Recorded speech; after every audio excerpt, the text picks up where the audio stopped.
지금 미국과 유럽에서 코로나가 재유행하고 있어 아주 심각한 상황입니다.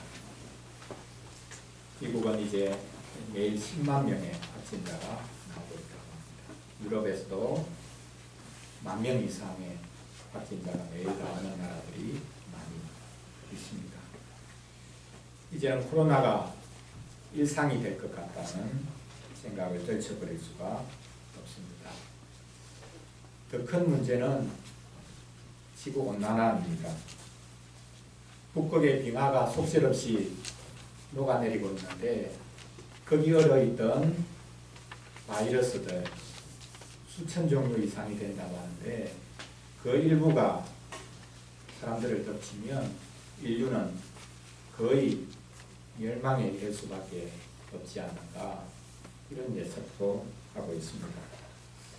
이렇게 너무나 무시무시한 상황을 우리가 돌파해내야 하는데 그게 쉽지를 않습니다. 말로는 이론적으로는 무엇이든지 할 수 있죠.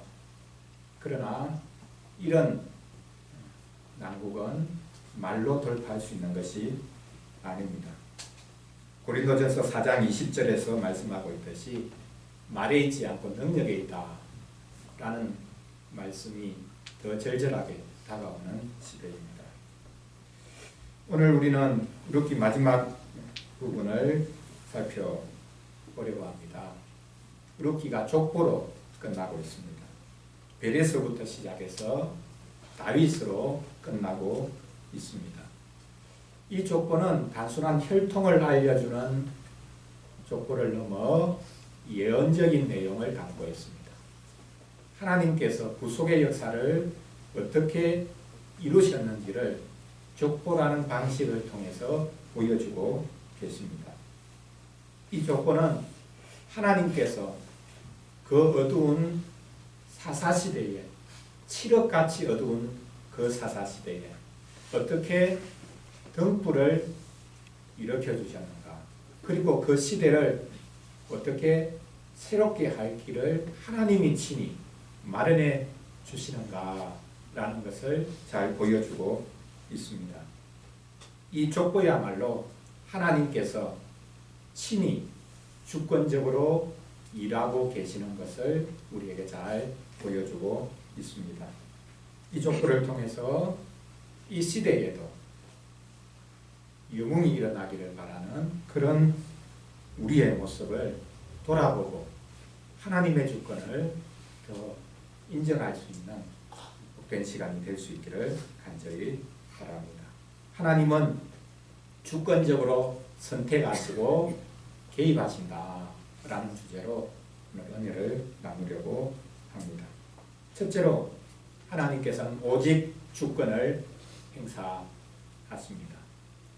둘째로 우리는 오직 영웅을 기다려서는 안 되겠습니다. 셋째로 교회는 오직 은혜를 기뻐해야 하겠습니다. 종교개혁의 5대 오직이 있는데 오늘은 이것을 조금 다른 방식으로 표현을 해보았습니다. 오직 주권.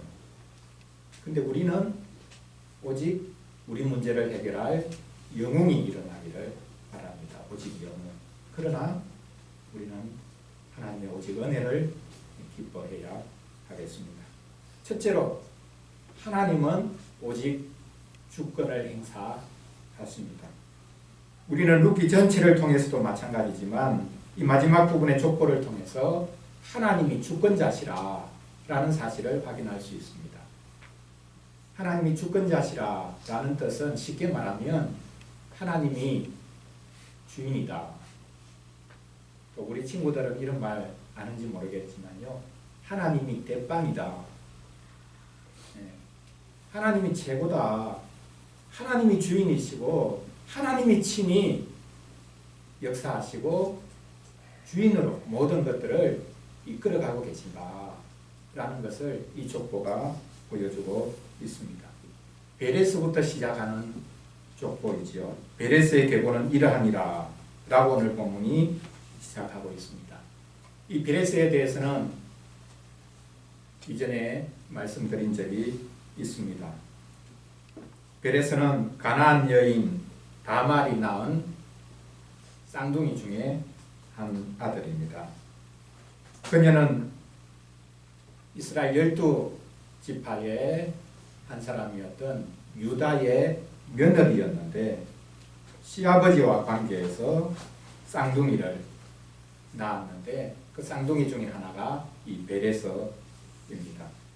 둘째로 태어나야 하는데 첫째를 제끼고 태어났습니다. 그래서 돌파하다라는 뜻의 베레스라는 이름을 가지게 되었습니다. 유다는 원래 세 아들이 있었습니다. 그 세 아들 중에 첫째 아들 며느리로 들어온 사람이 다말이죠. 그리고 다말은 시아버지와 관계해서 쌍둥이를 낳았습니다. 그러면 유다가 5 아들을 가진 셈입니다. 메시아의 계열로 정해진 유다인데 그 유다의 5 아들 중에서 하나님께서는 이 베레스를 선택하셨습니다. 하나님께서 선택하신 것입니다. 시아버지와 관계에서 태어난 아이입니다. 수문일 수밖에 없는 아이입니다. 그런 아이를 하나님께서는 메시아의 계열로 정하셨습니다. 그래서 오늘 본문에 보면 베레스로부터 시작하고 있는 것을 볼 수 있습니다. 여기서 우리는 하나님의 선택의 신비를 알 수 있습니다. 하나님께서 우리의 도덕적인 모습 또 하나님을 사랑하는 모습을 내다보고 선택하신 것이 아니라 하나님이 주권적으로 어떻게 보면 너무나 부족하고 너무나 문제가 많은 사람일 수 있는데 하나님께서 기쁘신 뜻 가운데 선택하셨습니다. 그래서 선택받은 자가 메시아의 계열로 이제는 서게 된 것입니다. 우리는 베레스로부터 시작하는 이 족보를 통해서 하나님께서 친히 역사하실 뿐만 아니라 모든 난관을 돌파해 나가신다는 것을 확인할 수 있습니다. 베레스가 돌파하다라는 이름을 가지고 있는데 사실 이 이름은 하나님께 붙여드려야 될 이름일 수도 있습니다. 하나님께서 모든 난관을 돌파해 가십니다. 그 난관은 외부에 있었던 것이 아니라 사실 내부에 있었습니다. 유다 지파에서 구원자가 오실 것인데 유다 자신이 가나안 풍습에 깊이 빠졌습니다. 가나안 사람들과 어울리고 가나안 사람 여인을 자기 아내로 삼고 그리고 자기 며느리도 가나안 사람으로 들였습니다. 가나안의 풍습에 깊이 빠져든 것입니다. 그런데 하나님께서는 가나안 이방 며느리를 통해서 유다를 부끄럽게 만드셨습니다. 이 며느리 다말이 남편이 죽자 남편의 이름을 잊게 해달라고 간절히 부르짖었습니다. 통곡하면서 부르짖었을 것입니다. 하나님께서 이 다말이 옳다고 손들어 주시고 아들을 주셨습니다. 하나님께서 다말의 탄식과 간구를 받아 주셨습니다. 이렇게 하나님께서는 교회의 연약함과 심지어 완악함 가운데서도 친히 주의 교회를 세워 주십니다. 교회가 하나님을 막을 수가 없습니다. 여러분 우리는 종종 세상이 하나님의 역사를 막고 방해한다고 생각하지만 교회가 하나님의 일하심을 막을 때가 오히려 더 많을 수 있습니다. 그런데 하나님께서는 교회 방해에도 불구하고 하나님의 뜻을 친히 이루어 가십니다. 하나님께서 베레스를 선택하신 것입니다. 하나님께서 왜 마음대로 선택하시냐라고 말하는 이들이 있습니다. 하나님께서 모든 것 정해놓으시고 선택하신다면 우리의 자유는 어디에 있냐라고 말합니다. 여러분 그러면 우리의 자유만 있으면 좋겠습니까? 하나님의 선택 같은 것은 없고 우리의 자유만 있어서 내가 하기에 모든 것이 결정되면 좋겠습니까? 과연 그렇게 자유를 가진 우리가 우리의 뜻대로 아름다운 일을, 구원을 이룰 수가 있겠습니까? 없지요. 그래서 우리는 하나님의 선택을 불평할 것이 아니라 오히려 기뻐해야 합니다. 어제 저녁에 우리 초등부 친구들하고 세계교회사 걷기 줌으로 같이 공부를 했는데요. 네덜란드에서 항논파라는 사람들이 일어났습니다. 아르미니우스주의라는 사람들인데 이 사람들은 하나님의 선택을 믿지 않았습니다. 하나님 선택 같은 것은 없고 굳이 선택이 있다면 우리의 믿음이 하나님의 선택을 만든다. 하나님이 우리의 믿음을 내다보고 선택하셨다. 이렇게 주장했습니다. 아닙니다. 우리의 믿음은 선택의 결과입니다. 우리가 믿음을 가지게 된 것, 하나님이 선택하셨기 때문에 때가 되어서 그 선택을 이루기 위해서 믿음을 주시는 것이지. 믿음이 하나님의 선물이다 라는 것을 아는 것, 이것이 참된 믿음입니다.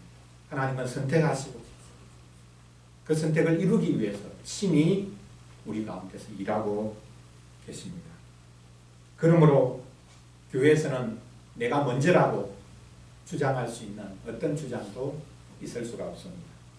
내가 능력이 있다고 자랑할 수도 없습니다. 교회에서는 어떤 권리 주장이나 요구 주장이 앞설 수가 없습니다. 하나님께서 선택하셔서 우리가 나오게 되었기 때문입니다.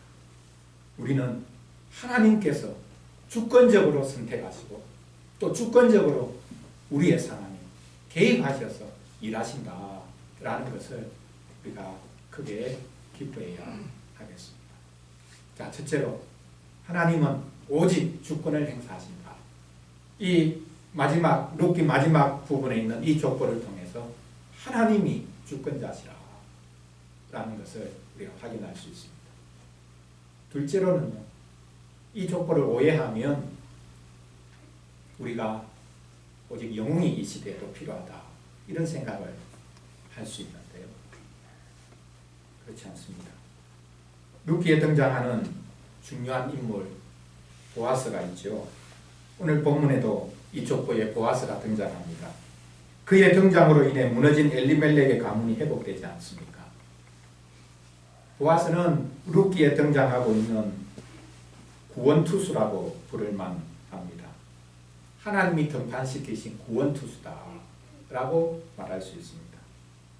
보아스는 룻의 요청을 무시하지 않았습니다.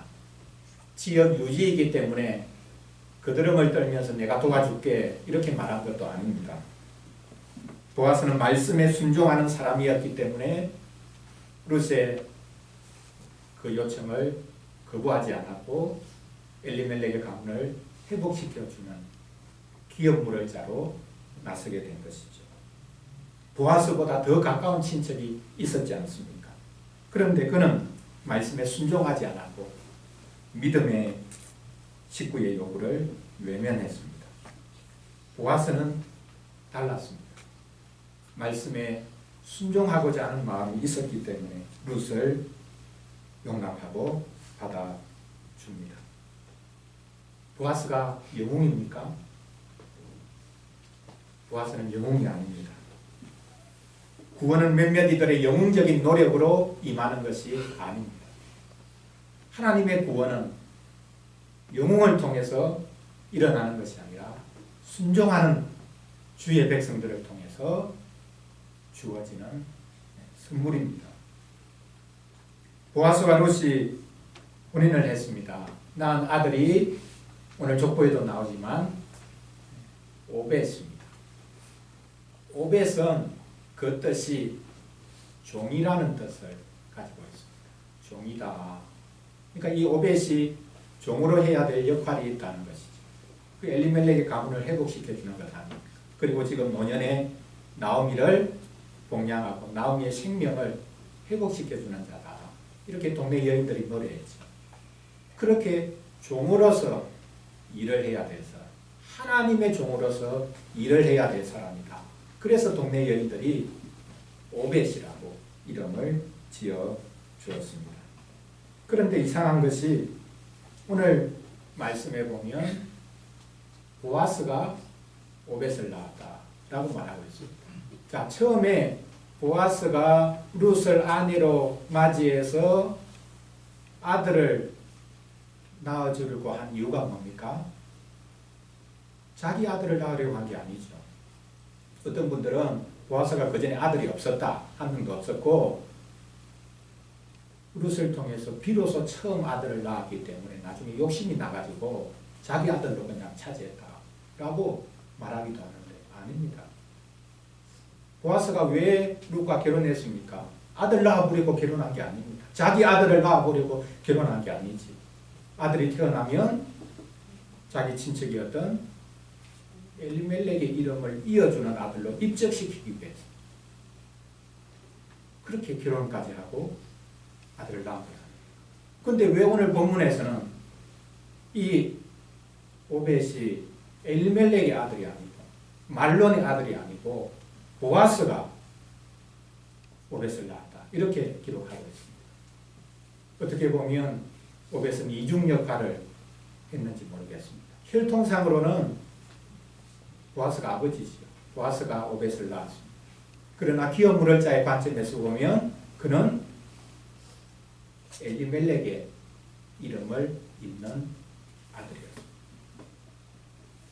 중요한 것은 하나님께서 보아스의 믿음, 보아스의 순종을 받아주셔서 아들을 주시고 메시아가 오는 복을 허락해 주셨다라는 사실입니다.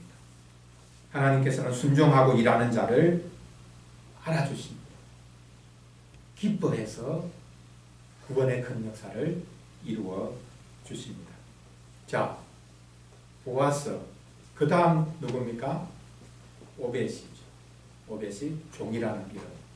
보아스도 사실 종으로서 섬겼습니다. 하나님의 말씀의 종으로서 그가 기업 물을 자의 역할을 감당했습니다. 오벳이 태어납니다. 오벳의 아들이 누굽니까? 이새입니다. 그 이새는 다윗의 아버지지. 그리고 마지막으로는 다윗이 옵니다. 자, 다윗 생각하면 지금도 유대인들은 그렇지만 다윗은 영웅입니다. 다윗만큼 위대한 영웅이 없는 것이죠. 지금도 이스라엘 사람들, 유대인들은 다윗의 나라가 세워지기를 간절히 바라고 있습니다. 그러면 다윗을 낳은 그 조상들은 다 또한 영웅들이라고 칭송받아야 하지 않겠습니까? 그렇지 않습니다. 다윗의 조상들 영웅일 수가 없고 다윗조차도 결코 어떤 영웅도 아닙니다.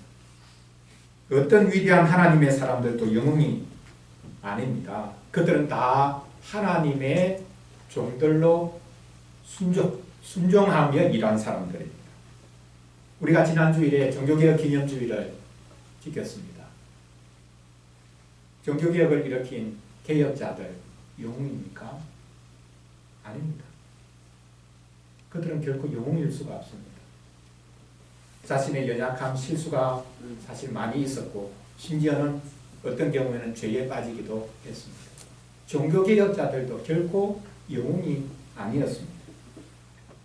우리는 우리 시대의 교회 문제를 해결할 영웅이 일어나기를 바라는데 우리 사회에서도 이 세상의 문제도 해결할 영웅이 좀 일어나면 좋겠다. 그렇게 바라는데요. 우리가 기대하는 영웅, 우리가 바라는 영웅은 사실 교회를 더 망칠 수 있습니다. 이 세상을 더 망칠 수가 있습니다. 왜냐하면 우리가 바라는 영웅은 어떤 사람입니까? 우리의 욕망을 충족시켜주는 영웅을 구하는 것이에요.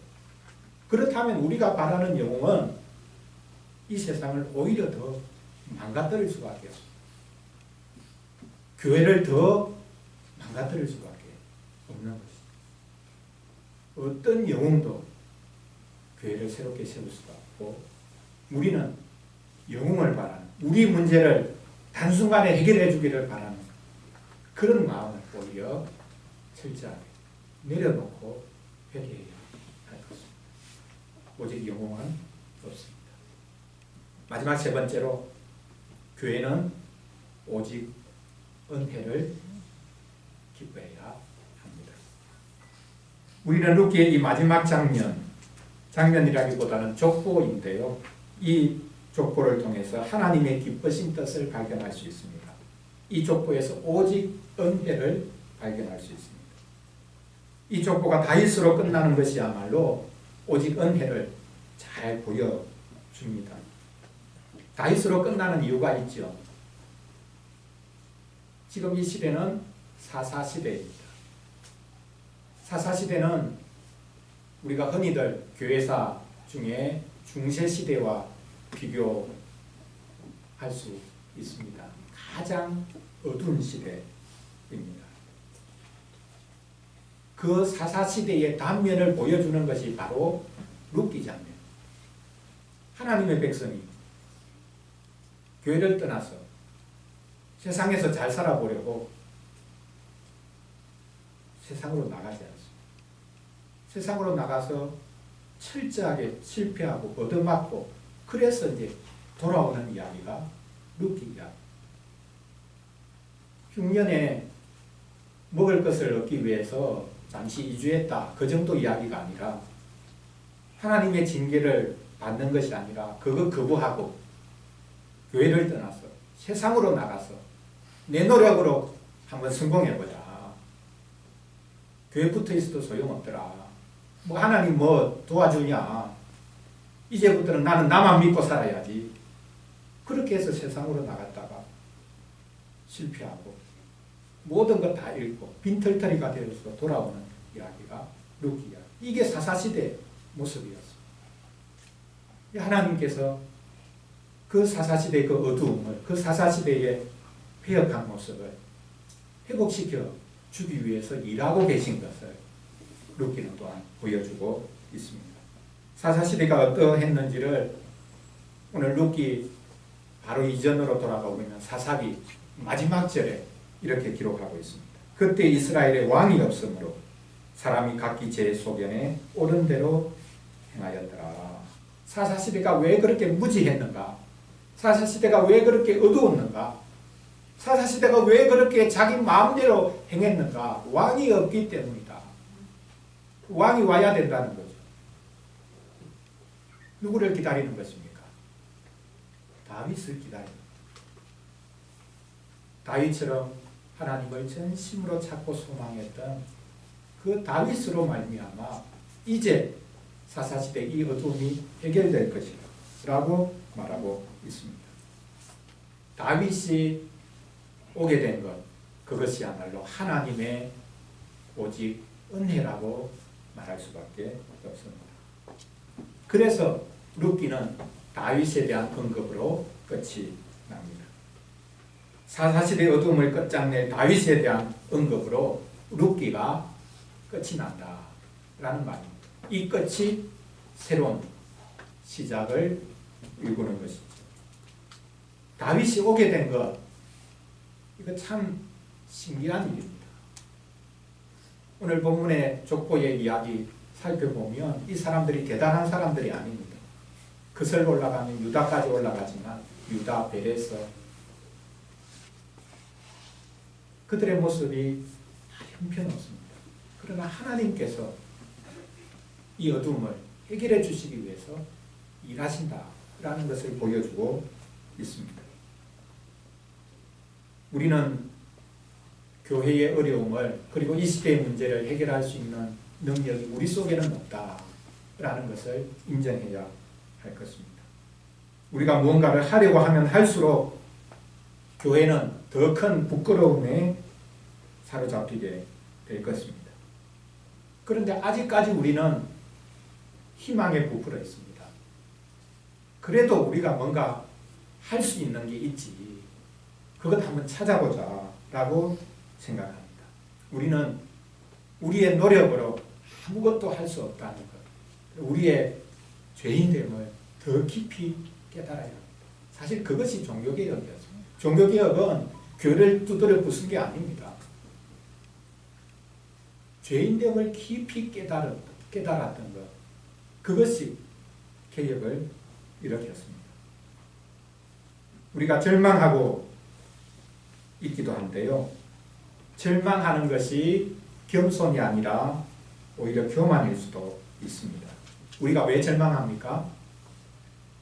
어떤 경우에 우리가 절망합니까? 내가 원하는 대로 안 되니까 절망하죠. 내가 원하는 대로 되면 좋고 내가 원하는 대로 안 되면 절망스럽다. 이렇게 생각을 합니다. 그런 절망은 너무나 낙관적입니다. 키르케고르라는 사람은 죽음에 이르는 병이라는 책을 지었는데 죽음에 이르는 병은 다름 아닌 절망이라고 말합니다. 여러분, 절망도 잘 해야 합니다. 하나님의 은혜에 의지하지 않는 절망은 자기 연민에 불과합니다. 우리의 절망은 아직도 너무나 희망적이고 너무나 완악하기조차 합니다. 그런 의미에서 우리는 더 절망해야 합니다. 더 절망하고 정말 나는 할 수 있는 것이 아무것도 없구나. 그래서 그 절망이 하나님을 간절히 찾고 소망하는 것으로 이어져야 하는 것입니다. 우리는 오직 하나님의 은혜를 찬양해야 합니다. 오늘 우리가 참여하는 이 성찬상이야말로 하나님의 끝없는 자비와 긍휼을 잘 보여줍니다. 이 식탁이 분명하게 우리에게 보여주는 것이 있습니다. 어린이를 위한 질문 3번 문장처럼 하나님의 능력은 지배가 아니라 섬김에 있다라는 것입니다. 이 성찬상에 하나님께서 하신 일이 분명하게 나타나고 있는데요. 우리에게 보라고 하시는데, 막까지 보라고 하시는데, 하나님의 능력은 어디에 있는가? 지배하고 다스리는 것이 아니라, 억누르는 것이 아니라 섬기심에 있다. 자기를 내어주시는 것에 있다. 라는 것을 잘 보여주고 있습니다. 하나님의 능력은 우리를 부자가 되게 해주시는 것이 있는 것이 아니라 우리와 함께 짐을 지고 우리와 함께 가난해지시는 것에 있습니다.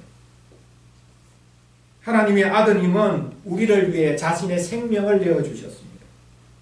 우리가 짊어져야 하는 모든 죄짐과 형벌을 친히 짊어져 주셨습니다. 사람은 자신의 생존을 위해 다른 사람을 착취하고 이용하지. 그러나 그리스도는 정반대의 모습으로 사셨습니다. 너희가 살아나기 위해서 내가 죽을게.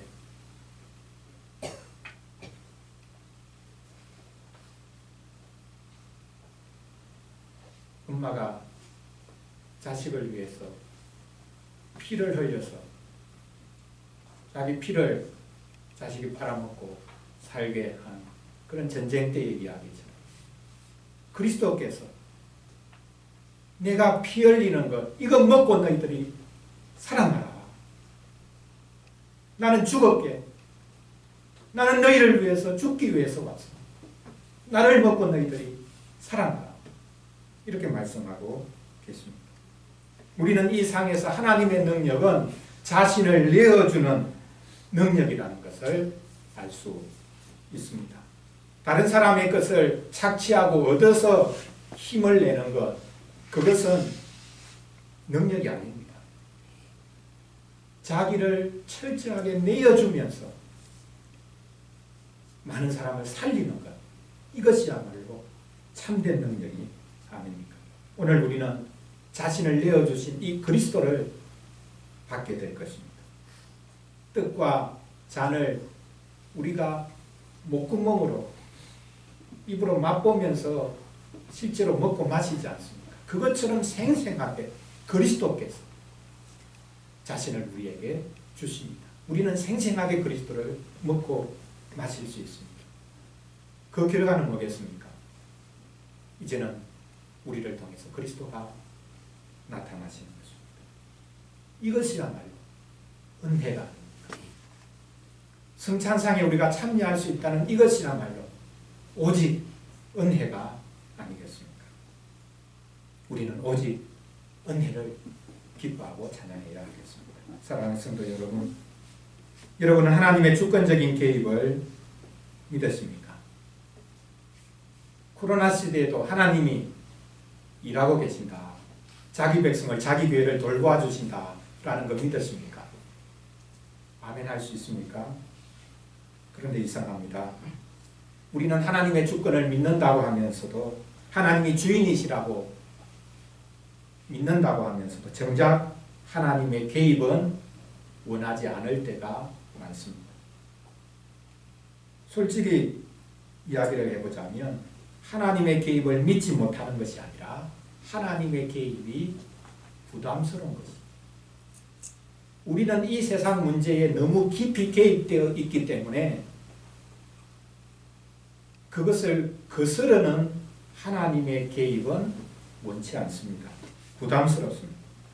그래서 도리어 말로는 하나님이 주권자시라 라고 말을 하지만 사실 속으로는 하나님의 개입을 원치 않습니다.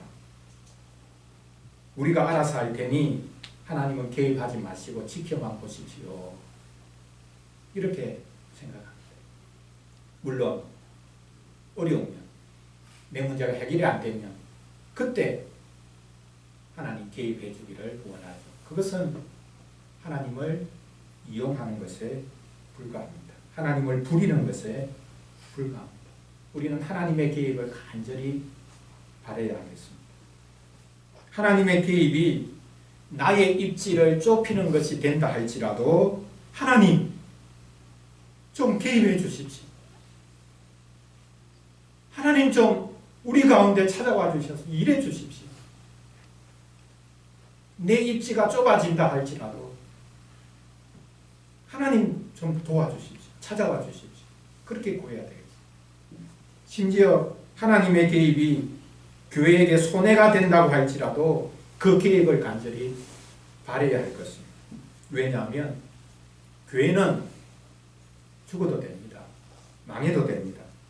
오직 하나님이 영광 받으셔야 하기 때문입니다.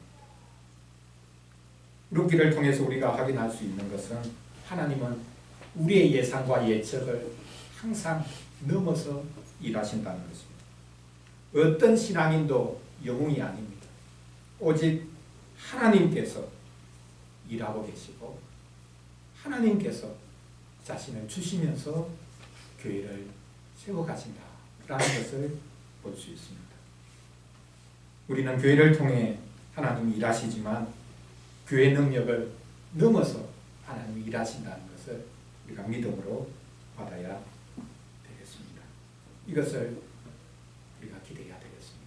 우리가 잘 아는 성경 구절 로마서 8장 28절 말씀 있지 않습니까? 우리가 알거니와 하나님을 사랑하는 또 그 뜻대로 부르심을 받은 자들에게는 모든 것이 합력하여 선을 이룬답니다. 하나님은 내가 원하는 거 다 이루어 주신다 그런 뜻이 아닙니다. 하나님께서는 자기가 부르신 주의 백성들, 그 교회를 위해서 모든 일을 다 하신다는 거죠. 우리가 이것을 믿고 믿음으로 나아가야 하겠습니다. 교회는 하나님의 기쁘신 뜻 가운데 선택되어져 부름을 받았고 이 땅 가운데서 살아가고 있습니다. 그러므로 교회는 이 세상의 짐이 아니라 이 세상의 소망이 될 것입니다. 이것을 기대하고 교회 속에서 생활하면서 주님이 주시는 모든 선하고 좋은 것들을 다 누릴 수 있기를 간절히 바랍니다. 기도하겠습니다. 하나님 아버지, 저희들은 이 땅의 문제를 해결할 영웅이 일어나기를 간절히 바라고 있습니다. 교회에도 다윗 같은 영웅이 일어나기를 바라고 있습니다. 예수 그리스도마저 영웅이라고 생각합니다. 자기를 희생한 영웅이라고 생각합니다. 그러나 어떤 위대한 신앙인이라도 영웅이 아니라 주께 순종한 주의 백성들임을 알게 하여 주시옵소서. 우리가 그동안 룻기를 통해 배웠듯이 룻과 보아스의 순종이 주의 교회를 세우고 주님이 오시는 길을 연 것을 확인했습니다. 순종하는 사람이 주의 길을 닦는다는 것을 알게 해주시니 감사합니다.